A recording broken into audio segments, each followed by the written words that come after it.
done 65 kilos in each hand farmers. You've seen the farmers walk loads of times, mate, haven't you? Yeah, I have, yeah. Competition. Yeah, mate. Does it look easy on the telly? No, not really. It looks hard, mate, and it is hard, you know. But, you know, you can't give up. Well, you got it done, you got 3 runs out of it, haven't you? Yeah, mate, I'm well happy, mate. I'm well happy, mate. And where does it hurt on your body?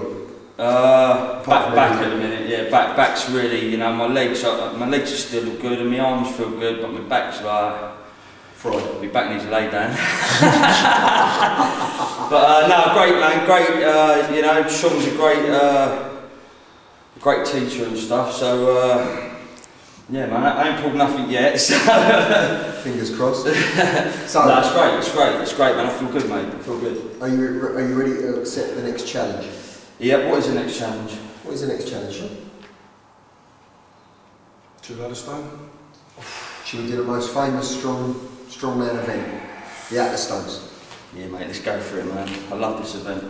Okay. Not that I've done it before, but I like watching it. I like watching it, yeah. Let's go for it. He might change his opinion on this event after he tries it.